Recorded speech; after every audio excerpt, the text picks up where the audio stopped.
Auf dem Pripetschik brennt der Feuer und ein Stieb ist heiß. Und der Rebbe lernt kleine Kinderlach, dem Aleph Beis. Und der Rebbe lernt kleine Kinderlach, dem Aleph Beis. Gedenkje Kinderlach, gedenkje Teierlach, was ihr lernt du da. Sag je noch einmal und Tage noch einmal, Chametz Aleph A. Sag je noch einmal und Tage noch einmal, Chametz Aleph A. Beautiful. Sehr schön. That's my favorite song. I love that song. That's my favorite. Okay, now I'm intrigued by something. Okay, A Yiddish question. okay, was, Answer in English. was. Dialect. You just switched dialects Right. totally. In Schule Yeah. lernt man Putter. Wer scheint Putter von der Pitter? My mother would say Pitter. Uh-huh.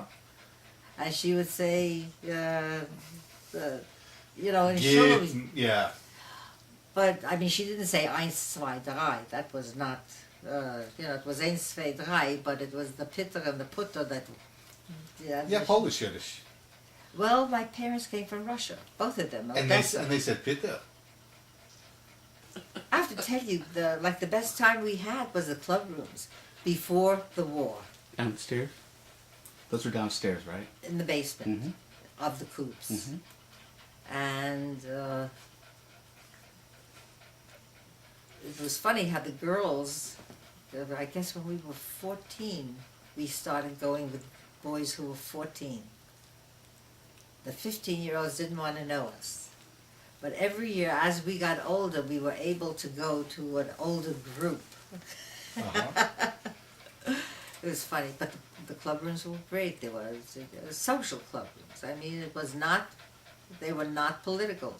The guys built chairs. They would go down there, they all had jazz. I mean, everybody loved jazz.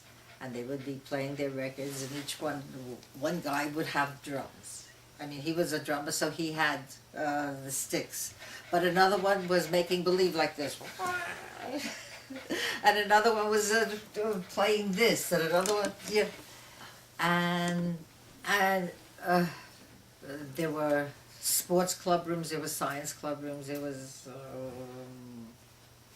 you know, just different ages. But my friends, my age, I think we were like 20 some odd young girls. We were not political as a group. You know, my father had the 5-year plan from the Russian, you know, in his Russian books, you know, and so on and so forth. But, you know, like I knew we had a free, Tom Mooney and the Scottsboro Boys, we had to, you know, we were always fighting for something. Mm-hmm. But I didn't get political until, I mean, really political, Yeah.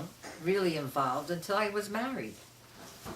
Then I used to sell the Daily Worker. I would go around trying to sell the Daily Worker Mm-hmm. in neighborhoods where they would just, I would say, sell the Daily Worker, boom, the door would slam in my face, so I used to get scared. But I went. I remember the Daily Worker. That was still there when I was a kid. Yeah. So what happened when you got married to make you so political? Well, my husband was, so, you know, like I just followed along. Uh-huh.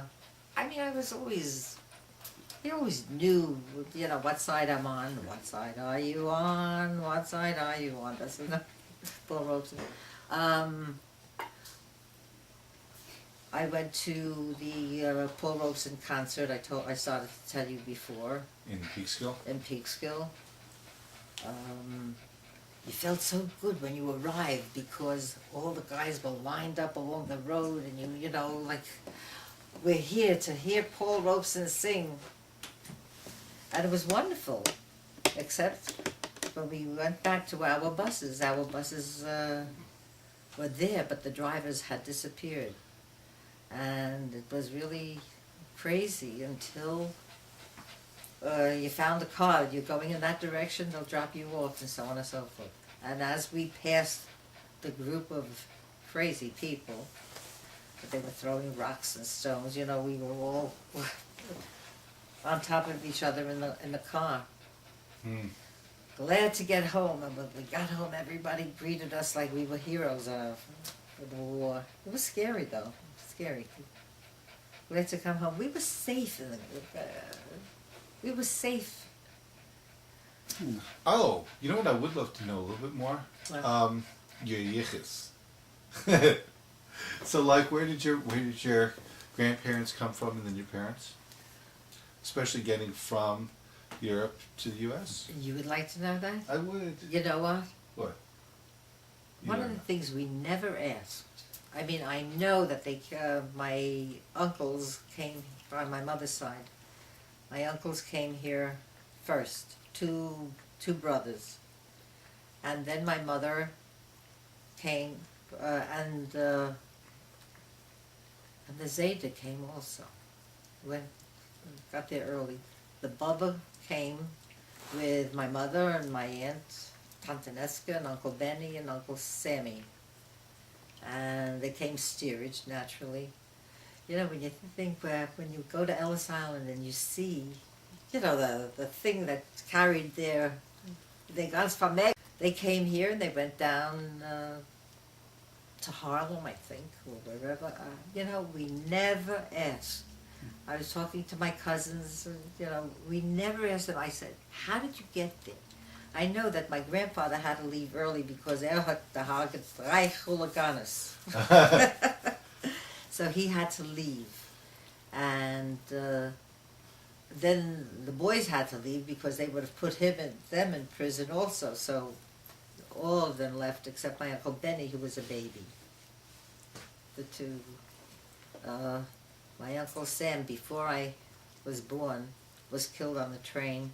He was standing in between the two platforms. Oh, wow. And he fell, so he died young.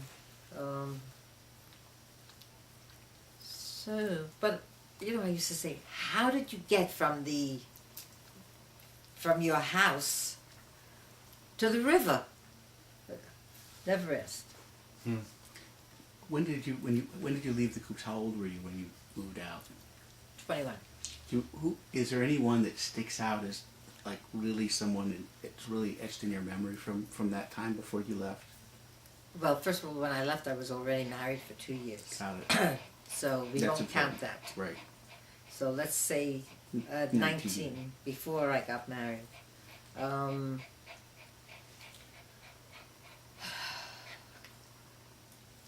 My mother and my father were the nicest people I knew, you know? And because when there was something in the auditorium, in the Coops, my mother would be on the stage singing, and my father was standing there accompanying her on the mandolin, and everyone would be saying, "Sha, Gussie Gate singing, Sha, Gussie Gate singing," and Gussie would sing 1,000,000 songs. And I remember one time she said, one of the functions, that was, I was already married, and I lived with them because we couldn't find an apartment. And she got up there and she's going to sing a song, and she sang a song about a daughter who's leaving and going far away. And people was crying because it was a very sad song. And after that, they came up to her, they said, "Where is your daughter going?" I was going to Olmsted Avenue. A block away. Hey, what a bad girl. Friendland. Yeah. My mother and my aunt would call each other in the morning, "Gussie, I saw chickens for 29 cents. I saw it in the Famous, it was 27 cents. So they would march 20 miles to get the chicken. Then eat the feet. But I would go down They to ate the Florida. It was a delicacy, I The hear. fisalach. The fisalach. You know, they would take that, you know, that fat little part here. Geen mogelijk geld. Don't- Hidden? Yo, are you course. kidding? They put it in the soup and they said it's delicious, and I And they hated used it. to take them out and walk them across the table when I was a kid. I would be so disgusted.